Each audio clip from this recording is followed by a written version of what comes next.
कहते हैं कि कई बार कृष्ण ने ऐसे काम किए जो धर्मानुकूल नहीं थे। कैसा धर्म? ऋतु का भी तो धर्म होता है। इस ऋतु में अब हमसे आपसे कहे साहब बाजरा खाना चाहिए, बाजरे में बड़ी ताकत है। वैद्य ने आपको कहा बाजरा खाना चाहिए और आपने जून के महीने में खाली बाजरे की रोटी, हो गए गले में छाले। बोले वैद्य जी आपने कहा था या जाड़े में कहा था बाजरा खाने के लिए, खाए जरा तू बाजरा।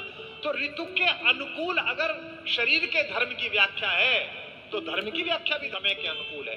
कृष्ण ने पूरे महाभारत में जिस समय जो आकर इकट्ठा हुआ उसके अनुकूल उसकी व्याख्या की। इसीलिए इस महाभारत के सबसे बड़े नायक कृष्ण हैं। कृष्ण शांति लेने गए थे और शांति लेने के प्रयासों में मेरे योगेश्वर ने 1% कमी नहीं। जितना झुक सकते थे उतने झुके। दुर्योधन जैसे नीच को उन्होंने पुरुष श्रेष्ठ कहा। कभी पढ़िए आप उस पर्व में व्याख्या महाभारत, कहते हैं पुरुष श्रेष्ठ आपका यश वैसे ही ऊंचा रहेगा, आप युद्ध मत करिए, मान जाइए। दुर्योधन नहीं माना। लेकिन जब पांडवों की कुटिया से गए थे संधि वार्ता के लिए और दोपहर का भोजन करने के बाद कृष्णा अर्थात द्रौपदी हाथ धुलाने के लिए गई तो थोड़ा सा जल हाथ पे गिराते ही द्रौपदी ने जल रोक लिया। कृष्ण ने मुंह की ओर देखा कि क्या हुआ। द्रौपदी ने कहा कि कन्हैया याद है बचपन में तुम जब हमारे घर आए थे छुट्टियों में तो मुझसे चौसर का एक दाव हार गए थे। तो कन्हैया ने कहा हाँ याद है, तुमने मुझसे पूछा था मांग क्या मांगती है कृष्णा। मैंने कहा था खाना कभी समय आएगा तो मांग लूंगी, वो समय आ गया है। कृष्ण ने कहा मांगो द्रौपदी। द्रौपदी ने कहा कन्हैया शांति के लिए जा रहे हो, संधि के लिए जा रहे हो, मैं ये मांगती हूं कि युद्ध लेकर लौटना। मैं अपने केशों को दुशासन की छाती के रक्त से धोऊंगी। प्रतिहिंसा और सत्य की। कृष्ण शांति लेने गए, युद्ध लेकर लौटे, लेकिन पूरी महाभारत पढ़ना मेरे कहने पर एक भी पल भगवान आपको ऐसे नहीं लगेंगे कि वो युद्ध लेना चाहते हैं।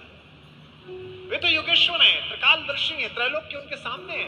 उन्हें पता है कि मूर्ख नहीं मानेगा, लेकिन वो पूरी राज्यसभा के सामने, उसके पिता के सामने, पिता में भीष्म के सामने उसे एक्सपोज करना चाहते हैं कि ये युद्ध चाहता है, मैं युद्ध नहीं चाहता। यहां तक कि जिस दर्शन को उन्होंने केवल मां को दिखाया था और मां की भी स्मृति लोप कर दी थी, उस विश्व रूप का दर्शन पहली बार उन्होंने वही किया है। लेकिन वो पूरी राज्यसभा के सामने, उसके पिता के सामने, पिता में भीष्म के सामने उसे एक्सपोज करना चाहते हैं कि ये युद्ध चाहता है, मैं युद्ध नहीं चाहता। यहां तक कि जिस दर्शन को उन्होंने केवल मां को दिखाया था और मां की भी स्मृति लोप कर दी थी, उस विश्व रूप का दर्शन पहली बार उन्होंने वही किया है। वर्षों तक वन में घूम घूम, बाधा विघ्नों को चूम चूम, से धूप घाम पानी पत्थर पांडव आए, कुछ और निखर सौभाग्य में सब दिन सोता है, देखे आगे क्या होता है। मैत्री की राह बताने को, सबको सुमार्ग पर लाने को, दुर्योधन को समझाने को, भीषण विध्वंस बचाने को भगवान हस्तिनापुर आए, पांडव का संदेशा लाए। क्या? दो न्याय अगर तो आधा दो, पर इसमें भी यदि बाधा दो तो दे दो हमको 5 गांव, रखो अपनी धरती तमाम, हम वही खुशी से खाएंगे, परिजन पर असिन उठाएंगे। दुर्योधन वह भी दे न सका, आशीष समाज की ले न सका, उल्टे हरि को बांधने चला, जो था असाध्य साधने चला। जब नाश मनुष्य पर छाता है, पहले विवेक मर जाता। हरि ने भीषण हुंकार किया, अपना स्वरूप विस्तार किया, डगमग डगमग दिग्गज बोले, भगवान कुपित होकर बोले, जंजीर बढ़ाकर साध मुझे। हाँ हाँ दुर्योधन बांध मुझे। यह देख पवन मुझ में लय है, यह देख गगन मुझ में लय है, मुझ में विलीन संकार सकल, मुझ में लय है संकार सकल। अमृत फूलता है मुझ में, संहार झूलता है मुझ में। उदयाचल मेरा दीप्त भाल, भूमंडल वक्षस्थल विशाल, भुज परद बंध को घेरे हैं, मैनाक मेरु पग मेरे हैं।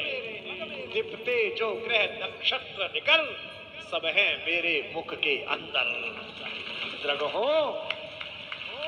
द्रगहो तो दृश्य अकांड देख, मुझ में सारा ब्रह्मांड देख।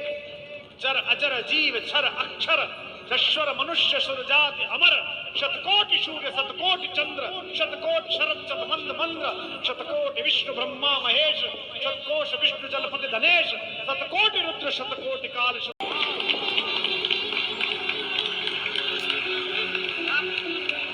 भूलोक अतल पाताल देख, गत और अनागत काल देख। यह देख जगत का आदि सृजन, यह देख महाभारत का रण। मृतकों से पटी हुई भू है, पहचान यहाँ किसमें तू है। अंबर में कुंतल जाल देख, पद के नीचे पाताल देख, मुट्ठी में तीनों काल देख, मेरा स्वरूप विकराल देख। सब जन्म मुझी से पाते हैं, फिर लौट मुझी में आते हैं। बांधने मुझे तो आया है, जंजीर बड़ी क्या लाया है। यदि मुझे बांधने चाहे मन, तो पहले तो बांध अनंत गगन। सूने को साध न सकता है, वह मुझे बांध कब सकता है। यह जो कृष्ण है, इसने छूटी हुई चीजों से अपना जीवन बनाया है। राम से जो चीजें छूटी हैं, उन्होंने राम के प्रति करुणा पैदा की है, दुख पैदा किया है, आंसू पैदा किए हैं। कृष्ण से जो जो छूटा है, कृष्ण ने उसका उत्सव मना लिया है। कृष्ण के पास दुर्योधन और अर्जुन दोनों पहुंचे। दुर्योधन पहले पहुंचा, मस्तक के पास जाकर बैठ गया। मूर्ख जब भी प्रेम के पास पहुंचता है तो सिर पे चढ़ जाता है। ये पहली पहचान है मूर्ख की। बहुत सारे लोग आपके भोलेपन को, आपके स्नेह को, आपकी कमजोरी समझते हैं। मेरा एक शेर है कि मैं जो चुप रहता हूं, तो मेरे कुछ कमजोर दोस्त मेरी खामोशी को मजबूरियां समझते हैं। मूर्खों को अक्सर ऐसा लगता है कि सामने वाला अगर दया दिखा रहा है तो पागल है, मूर्ख है। वो सिर पर बैठ गया। अर्जुन कृतांजलि जोड़े हुए चरणों में खड़ा रहा। क्या है? द्वारिकाधीश की नींद खुली तो सबसे पहले अर्जुन दिखाई दिया। उन्होंने अर्जुन को देखकर मुस्कुराए। जैसे अर्जुन को देख के मुस्कुराए, कान पे से आवाज आई, अहम चा विगतः, मैं भी आया हूं। वाक्य सुनिए महाभारत का, अहम चा विगतः। दुर्योधन कहता मैं भी आया हूं। इसका मतलब दुर्योधन नहीं आया है, उसका अहंकार आया है। जो भगवान के पास जाते हुए भी अहम बोले, युद्ध हो न हो, उस दुर्योधन का मरना तय है, उसका नाश होना। यही तो भाषा की तमीज है। कृष्ण कहते हैं भवान विगतः पूर्वः, भगवान आप भी आए हैं,